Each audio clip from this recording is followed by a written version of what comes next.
My name is Catherine Wanjiku Irungo from Nyeri County. I have run for political office twice. I still plan to run again in 2022 in the general election. The first time I ran for the Nyeri County Woman Representative under the TNA, but I moved to another party after the primaries. That is Mazingira Party. So the party that took me to the ballot is the Professor Wangari Maathai's party. It's called Mazingira Party. And in 2017, I was in the race again, running for the Member of Parliament Madeira constituency under the Jubilee Party ticket.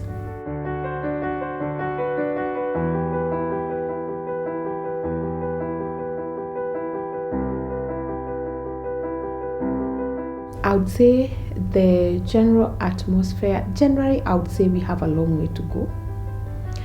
I have run for office twice now, and I would say the environment is not woman friendly, and especially where I come from in Nyeri County, being a young woman, being a youth and a woman has not been an advantage per se. There are challenges, there are many challenges that I've faced, and one of them is sectionalism. I faced that in 2013, where constituencies come together and basically distribute seats to the constituencies. It was a disadvantage on my end. The other challenge that I've seen is security, where gender-based violence is most of the time is very common in election year, and it affects women. So I have been a victim of gender-based violence. At one point, my child was attacked, my house was attacked, and I have also been sexually harassed during a meeting. Yeah.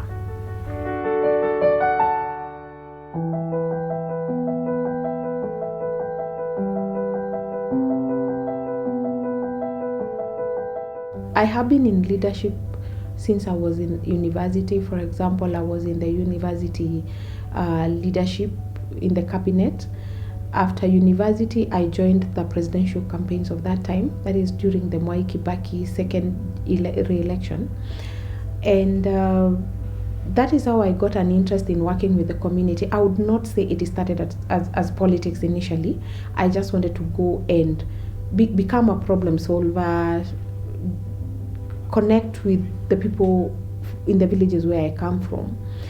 And as I worked with them, I generated some liking of representing them in their groups, and I formed an NGO, and we've been working with those groups. But in the process of working, I realized that there's very little change I could do if I was not in a powerful position where I could actually influence and where my voice could be heard. So I thought of running for office, and that is how I ended up starting my campaigns in 2010. And that time, the new constitution, or what we call the Kenyan Constitution 2010, had actually presented an opportunity for women to run for office, because it was for the first time that I heard about the women representative seat. And that was my entry, that served as an entry for me, and that's how I started my politics.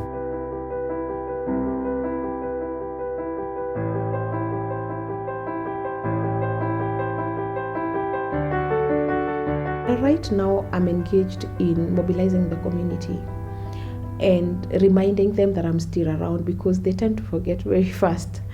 And the other thing is, I'm also doing for them projects. I'm all over the place organizing women group, youth group like that, and other community-based organizations, linking them to donors, and also linking them to other well-wishers even in the community and private sectors, and starting up small projects for them in the area of industrialization. That will serve as a very, very good, it is very good for name recognition, but it might not translate into real votes. So at the end, I'm also planning towards the end to mobilize resources to be able to do the real campaign. One of the most successful projects is a situation where a community-based organization in Madeira collects waste paper from the garbages and even from the streets, and they recycle them to make tissue paper. So I think that is a very good example of the projects that we have started, and it is successful, and it's actually a very good platform where even other groups are coming in and running from it.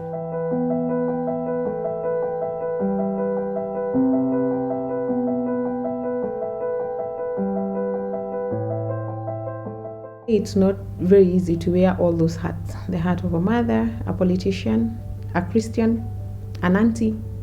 Yes. But as I've told you, it's by managing my time that I'm able to attend to all those needs.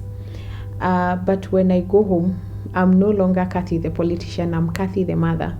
And I forget about politics, and I dedicate all my time to family matters. When I go to see my parents, for example, I do not go to see them as a mheshimiwa. I go to see my parents, my dad and mom, as their daughter. So it is possible, and I've been able to do that very well.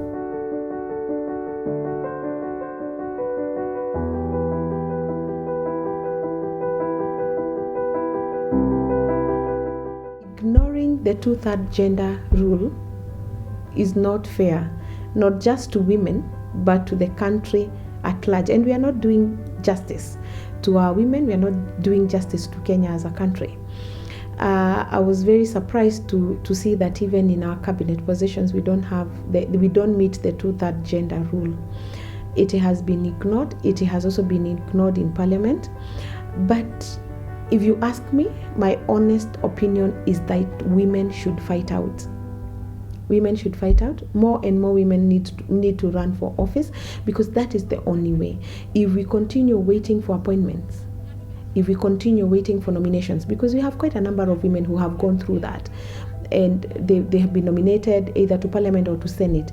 All of us cannot be nominated. All of us cannot be appointed. Women should come out. Women should get bold enough, come out and run for political seats.